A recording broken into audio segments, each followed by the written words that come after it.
আমি মোহাম্মদ রেজাল হালাদার আপনাদের সাথে আছি। সুপ্রিয় দর্শক, সুখবর, চূড়ান্ত পর্যায়ে পে স্কেল আগামী সপ্তাহে উঠছে মন্ত্রিসভায়। তবে আরেকটি সুখবর আছে, সেটা আপনাদের বলে দেই যে তারেক রহমান অলরেডি ঘোষণা করেছে যারা একদম নতুন যুবক, অর্থাৎ নতুন ব্যবসা করতে চায়, একদম ফ্রেশার এবং যাদের পুঁজি নেই, তাদের 5 লক্ষ টাকা থেকে 5 কোটি টাকা পর্যন্ত তাদের একটা ঋণ সহায়তা দেবে।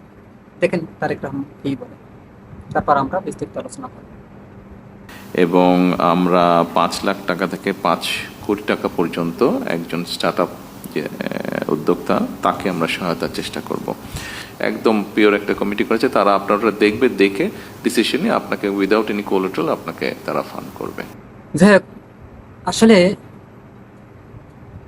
এই যে মাননীয় প্রধানমন্ত্রী তারেক রহমান তিনি এই যে উদ্যোগটা নিয়েছেন, এটা কিন্তু আসলে বাংলাদেশের জন্য একটা, যারা বেকার যুবক আছে তাদের জন্য কিন্তু একটা বিশাল একটা সুযোগ।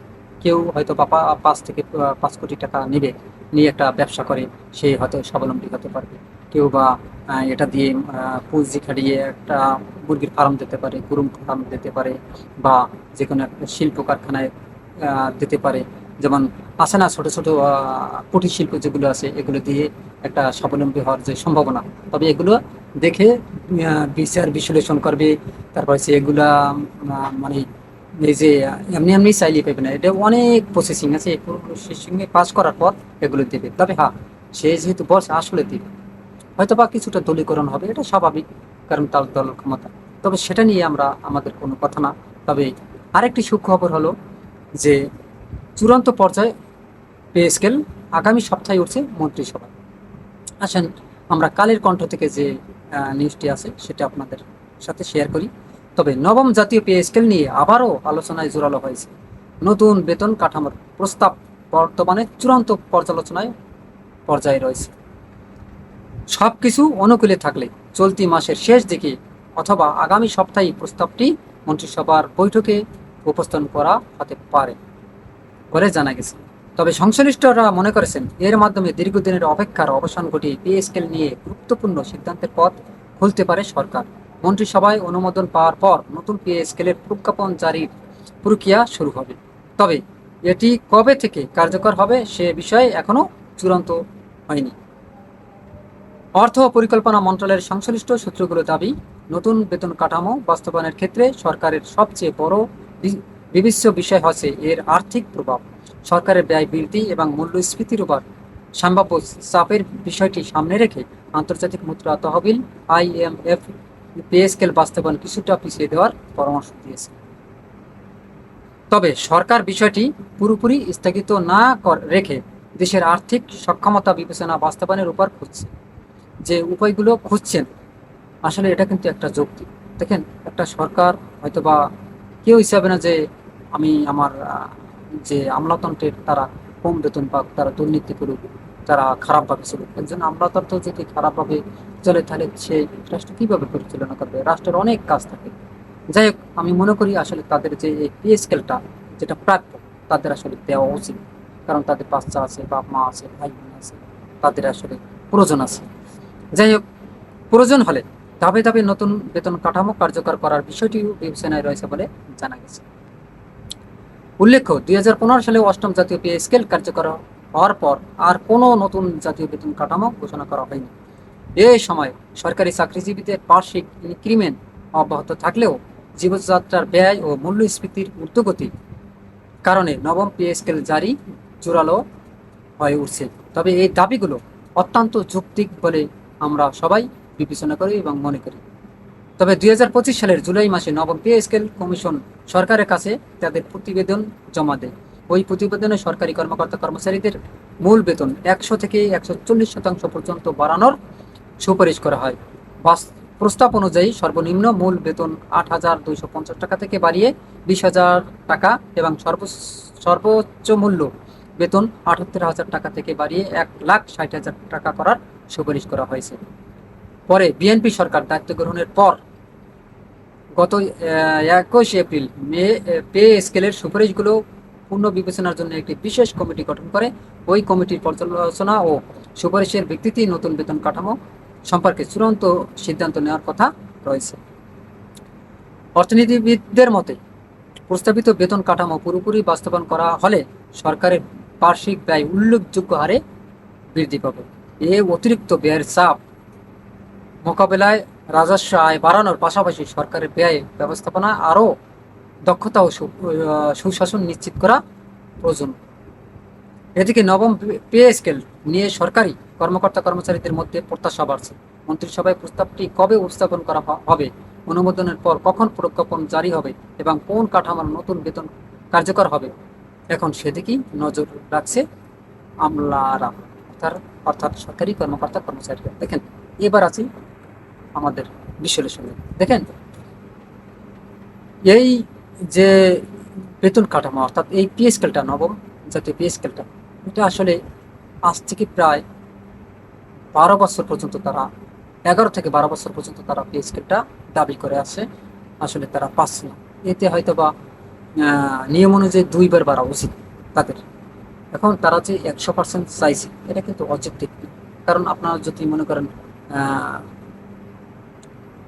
একটা পার্সেন্টেজ তো বছরে বছরে একটা দেয়, ইনক্রিমেন্ট দেয়, কিন্তু তাদের মানে এই যে পে স্কেলটা, এটা কিন্তু হয়তো বা 5 বছর পর পর কিন্তু একটা চেঞ্জ হয়। কারণ কেন চেঞ্জ হয়? হয়তো বা বাজার দরের যে বৃদ্ধি হয়, আপনারা জানেন যে এই যে একটা পানি, এই পানিটার দাম আগে ছিল কত, হয়তো বা হাইস্ট গেলে মনে করেন 10 টাকা বা 12 টাকা।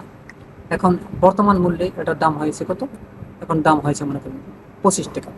যাই, এখন কথা হলো এই যে 25 টাকা, এই যে কত বেড়েছে, 15 টাকা থেকে 25 টাকা, একটা বিশাল প্রায় ডাবলের মতো না?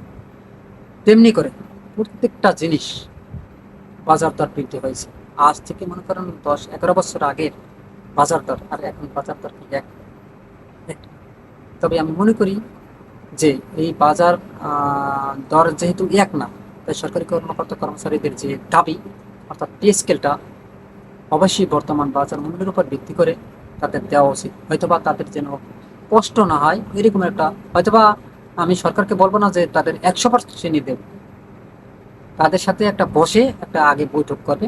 সরকারি কর্মকর্তা কর্মচারী সবার বসা লাগবে না, হয়তোবা নিম্ন পর্যায়ের মানে যারা বস লেভেল আছে তা না, নিম্ন পর্যায় থেকে কিছু নেবে, তারপর মধ্য পর্যায় থেকে নেবে, প্রত্যেক স্কেল থেকে আর কি, যে যে স্কেল ধাপে ধাপে দুইজন দুইজন করে যদি নেয়ার পর একটা তাদের সাথে বৈঠক করবে। বৈঠক করার পর আলোচনার সাপেক্ষে যে কত দিলে অর্থাৎ সরকার বিপদে পড়বে না। তবে তারাও তো রাষ্ট্রের নাগরিক, তারাও চাবে যেন সরকার চাপ যে না পড়ে, সরকারের যে সমস্যা না হয়, এরকমের তাদের সাথে একটা সমঝোতা করে তারপর একটা পে স্কেলটা দেওয়া উচিত। কিন্তু হয়তো বা 50% হতে পারে, 60% বা 80% হতে পারে, সমস্যা নেই। তবে মাথায় রাখতে হবে যেন সরকার অর্থনৈতিকভাবে যে মানে ভেঙে না পড়ে, এবং এই অর্থটা কোথা থেকে আসবে, এই অর্থটা কালেক্ট করার জন্য সরকারকে আর একটি পদক্ষেপ নিতে হবে।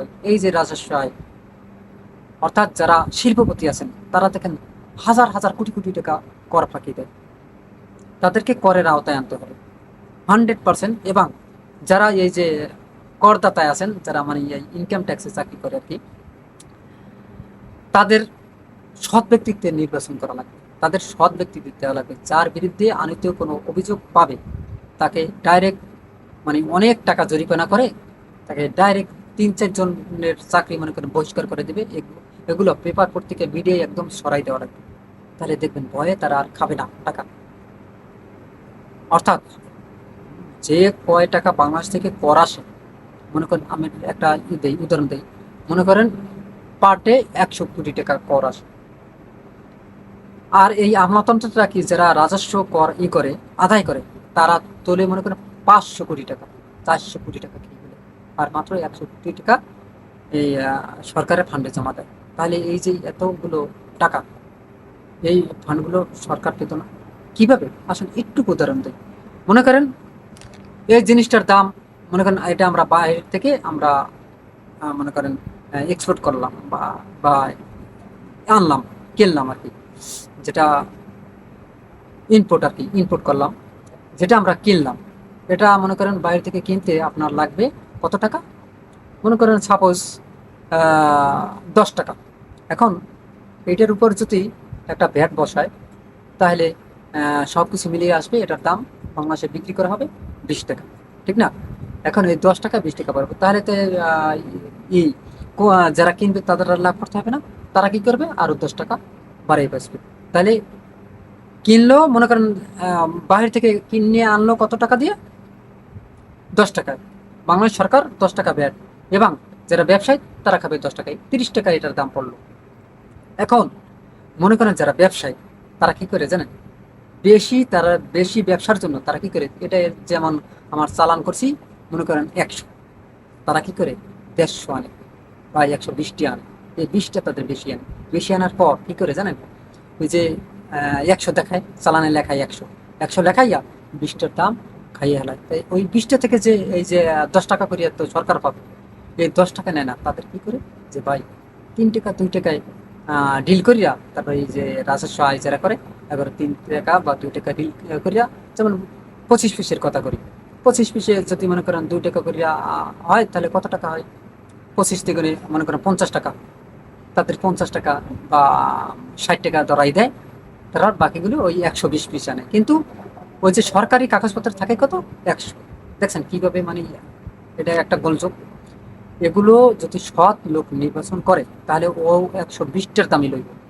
যেমন ওই 10 টাকা করে, তাহলে সরকারকে ক্ষতি দিতে আছে কত, 20টায় 200 টাকা, ওরা পাইতেছে 60 টাকা 70 টাকা বা 50 টাকা জরুরি, কিন্তু সরকার ক্ষতি দিতেছে কিন্তু আরো 150 টাকা, 150 টাকাকে 200 টাকা।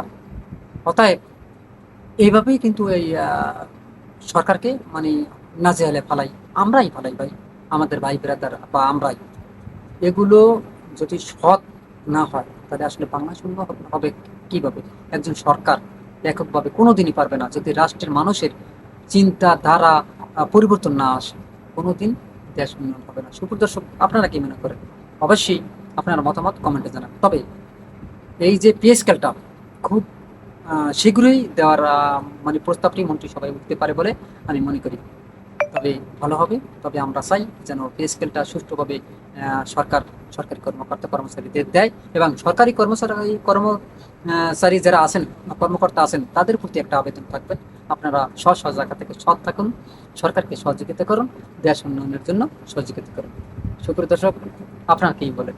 অবশ্যই আপনার মতামত কমেন্টে জানান। ভিডিওটি ভালো লাগলে RS বাংলা নিউজ 24-কে সাবস্ক্রাইব করুন, লাইক ও শেয়ার দিয়ে সবাইকে দেখার সুযোগ করে দিন। সে পর্যন্তই, আসসালামু আলাইকুম রহমতুল্লাহি।